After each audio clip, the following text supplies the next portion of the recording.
Have you ever gone to finish a quilt, you're getting the backing ready for it, and you find the perfect fabric in your stash, but it's not quite wide enough. You don't have enough of it to cut a whole second length, and you're just a few inches too narrow. What in the world are you going to do? I've got a great solution for you. It's not original to me, but I'm going to show you how to do this step by step so that you can create, almost magically, that little bit more width that you need for your backing. I'm Susan Smith and welcome into my studio. Let's get started. I'm going to show you this nifty trick at my cutting surface because I think it's easier to see straight on than if I were to show it in a large quilt across my floor, which is where I do a lot of my big work. But this is obviously a mini quilt. You can see by the size of my hands and the inch markings on my cutting mat, teeny, teeny, tiny. But it's going to give you a very clear look at how this process works. Now, what we're going to do is create a diagonal splicing seam in our backing rather than a straight one. And there's a couple of reasons for this. One is certainly to save on fabric. If you've got a piece of backing, yardage, such as I have here, that's plenty long for your quilt, but not quite wide enough, it will save you from needing to purchase a whole additional length, and you'll be able to just shift how these square inches, how this area is situated so that you'll have enough yardage for this quilt. And I'll show you how we would do this to create a backing from this yardage, which we can see is as big as our quilt, but it's too long and too skinny. What can we do? Let me first show you actually on a piece of paper because I think it will be easier to see it. Okay, this idea, let me give you a little bit of background. The earliest article that I could find about it online said that it originated with a quilter named Joan. It was her idea. And her brother Joan, also a quilter, took her idea and made a mathematical equation out of it for figuring out area and how to use this simple system to sort of extend the use of your backing. So I'm not going to get that technical. I'm just going to show you some quick, easy ways that I've found to use it for my own quilting projects. So first with a piece of paper, here's the genius part. We've got this fixed area, literally square inches worth of fabric. And here's how we're going to extend it or change the shape of it, really. We're going to cut it from corner to corner. Super simple. Yes, it's an old rotary cutter blade, just in case you care. We're going to cut it from corner to corner. And now by simply shifting along that cut line, do you see how my piece is getting shorter and wider?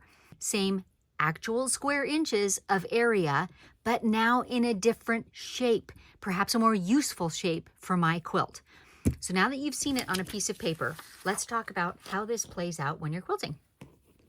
Here's my big mini quilt. It's about 6 inches wide and maybe 7.5 long. When I go to create a backing for this and I pull out my yardage, I find that, oh look, my fabric is about the same width as my quilt, but that's definitely not enough to, have any excess for grabbing onto. And in fact, it's not even quite as wide as the quilt. What to do? This is where the diagonal line comes into place. Diagonal splice. We're going to cut our fabric, cutting from corner to corner. And now we grab it and literally slide along that diagonal line. Again, you can see the shape just changing. Now let's get out our little quilt and see how we're doing. Look at that. Look at that. With that same amount of yardage, we now have enough distributed correctly in order to back this little quilt. And all the waste we've created is the little triangle at each end, which is just going to go into this wrap bin and get used for something else. But notice how that saves. What would my other solutions be? If I had 2 yards of fabric and a quilt this big comparatively, I would have to go buy a whole nother length to go on the side of it in order to achieve maybe just a few inches of width. If my fabric is the same width as my quilt, I probably need an extra 8 inches, 6 or 8 inches of backing. And I would have to buy a whole 45-inch width of fabric to make that. That doesn't make sense. So this comes in so handy in that way. It's just absolutely like magic. And then what you would do next is sew this diagonal seam and press it open and trim off the corners, and you'd be ready to go for your backing. Let me mention too, there is another reason why I think it's worthwhile thinking about doing a diagonal seam, even if saving fabric is not your reason for doing it. Backing seams, when they are straight, either from top to bottom or side to side of your quilted project, backing seams tend to be bulky. There's a couple ways to alleviate that. One is I always suggest that you press a seam within your backing open. That just reduces those layers and that bulk, right? But if you happen to be a long arm quilter like I am, I'm always giving thought to how those seams, how they're handled in my backing and keeping them as smooth and flat as possible. So one of our answers as long arm quilters is to make the seam, as often as we can, go parallel to our long arm rails so that when we're rolling the backing up on the rail, it's even right there. You've just got that one little lump and on you go. Conversely, if you had that seam going from top to bottom, then it pulls a little differently, and it's got a couple thicknesses of fabric differently from what the fabric is on the side. Do you see what I'm saying? So now when you're rolling it up, it's hard to keep all those things exactly flat and smooth. And so the idea of having a diagonal seam drastically reduces that, right? Also, there is an argument that a diagonal seam is better in terms of wear, in terms of longevity for your quilt, because you don't ever fold exactly on the seam. Think of if your seam was right in the middle and that's where you fold your quilt, that's where wear is going to occur over time. Now, I'll be 100% honest with you. Typically, the quilts that I'm making, I'm aiming for speed more than for serious longevity in them. And so I typically do still use straight seams on my ordinary backings, and I reserve this technique for when I need that little bit more of yardage. Isn't that cool though? Okay, let's talk about some ways that you could handle this when you're wanting to cut from corner to corner on a huge piece of yardage, right? Picture this being several yards long. How do you deal with that at your cutting table, or how do you mark it? One way certainly is to have a table that is long enough for it. That is definitely one option. But let me suggest for you a couple other ways that you could mark it before you cut.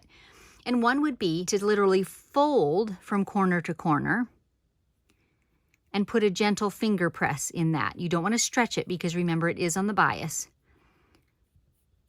So a nice little finger press all along there will mark that. And you could then cut with a rotary cutter or with scissors. Folding can sometimes be tricky, so I have another method. I'll go the other direction. This is called a Hera marker. You may be familiar with it. They look different in different brands. Mine happens to be this little tiny curved thing, but essentially they've got a side that is very slim. It's like a blade, but it's not actually sharp. And there's no serration, although otherwise it's much like a plastic knife. You probably could get away with a plastic knife, honestly. But here's what your smooth Hera marker does. If you run it along a straight edge like this, it creates a crease, something like this one where we folded it. Can you see that there? So there is now a marking which you could cut with a pair of scissors, right? So you could literally mark your fabric from corner to corner. So that's a couple ways to mark it. And then one last way to cut it would be to literally fold from corner to corner, as we did here. I didn't get it too precise that first time, did I? To literally fold it, I'm going to turn it so you can see the whole thing. And then to take our ruler along the whole edge of that yardage and cut just a very slim little line, right? If you're not comfy cutting it with a pair of scissors. So all those would be options for cutting it. So let me show you one last time. Our piece as we had it, this was our yardage, right? This was our little quilt. The yardage is just not wide enough, but plenty of length. How can we utilize that better? Cut our diagonal seam literally from corner to corner and start shifting the fabric until we have space in all directions. One of the practical applications that I use this method for quite frequently is for baby quilts. So often they are about the width of fabric. That's just such a great size for a baby quilt, about 40, 45, 46 inches wide. Sometimes even they're constructed of width of fabric strips. I know I've gotten a number of client quilts in that way. And so then having a backing which is exactly a width of fabric isn't enough. And so this can be a really great solution for that. If you have a little bit longer of backing space, you can add those few inches of extension in width fairly simply. So that is one application where I find this super practical. One other thing that you might consider too, as you're deciding whether this method is perfect for your quilt, is what will this diagonal seam look like in terms of print? So the print that I've got here is, fairly busy, fairly fine. It's going to look absolutely wonderful. If you had an even busier, more colorful print, it might almost entirely disappear. But if you've got something that's either a really bold print or worse, a stripe, and you're going to get a really funky offset, consider that. This is not a seam that you can easily match the print. I don't even know if it's possible, frankly. And so consider what your fabric is, because some are certainly more suitable than others for applying this method. Now, I've linked in the description to a couple of websites, a couple of articles. John and Joan, who I spoke about earlier, the one article was written by them, and it gives much more details than I've given you about the mathematical equation and how you can calculate. If I need a quilt to be X wide and X long, or a backing, pardon me, and I've got this much yardage, how do I calculate how much yardage I need, or if that's enough yardage? And a general rule of thumb will be you can increase the width by about 50% before you're losing efficiency. And what I mean by that is, let's say that our piece in our example represents 40 inches wide. We could create something 60 inches wide out of that yardage. When we started making something wider, we'd literally be losing efficiency, right? We'd be losing bigger triangles, and you see now how I now have a rectangle going in the other direction. So I've not gained any efficiency there. So general rule of thumb, you can create about 50% more width using this method. But again, this article that John wrote gives a mathematical equation for calculating how much length you need in order to create X width. Also, I linked to an article by Jinny Beyer, a highly respected quilter, and she just approaches it in a little bit different way, but also gives a mathematical formula for calculating the yardage that you need. So that is the diagonal seam for creating more backing rather magically. Hope that works wonderfully for you. If you've enjoyed this tip, please do take a second to give a thumbs up to this episode, and I'll catch up with you next time.